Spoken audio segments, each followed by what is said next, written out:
After years of putting their own people first, the government of Japan is now embracing mass immigration.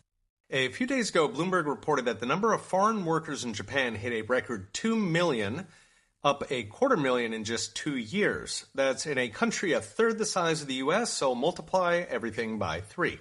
The workers are overwhelmingly blue-collar, working assembly lines at factories as 500,000, construction and retail at 600,000, and services and caregivers at 400,000. Already, some towns in Japan are a fifth foreign blue-collar, which is new in Japan.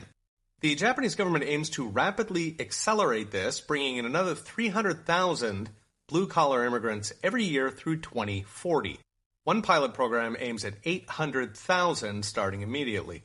Incidentally, this is massively opposed by Japanese voters. Bloomberg cites a 2018 survey that found just 23% of Japanese want more immigration, with voters worrying it could lead to rising crime and, quote, jeopardize security and harmony.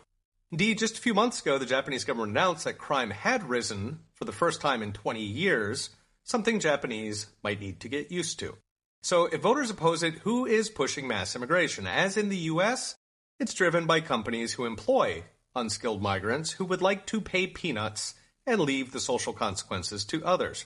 What Japan's voters do want is for their government to address the flood of Japanese fleeing to other countries because domestic jobs don't pay enough. I've mentioned in recent videos how immigrants don't actually solve labor shortages because they bring their own labor shortage with them. They go to the dentist, they go to restaurants, they need plumbers. Otherwise, America could just annex Canada and have 40 million leftover workers. What mass immigrants do solve is shortages in specific industries, such as low-skill fruit pickers in the U.S. or taxi drivers in Japan. The twist, of course, is that there are plenty of underemployed, low-skilled natives in both America and Japan. So fully 1 in 8 Japanese in their 20s and 30s are not working. That's about 5 million untapped workers. For those in their 50s, it's 1 in 4, so that's another 5 million on top of that. As for Japanese who do have a job, one article last year profiled the typical experience for young Japanese trapped in low-skill and low-paid jobs. 7-Eleven, for example, pays $5.71 an hour in Japan. As the article puts it, those working poor are, quote, happy to just stay afloat while they, quote, rent until death. So forget starting a family or even saving up for retirement, they are living hand to mouth. Why are those jobs so low paid? Because there is not actually a shortage.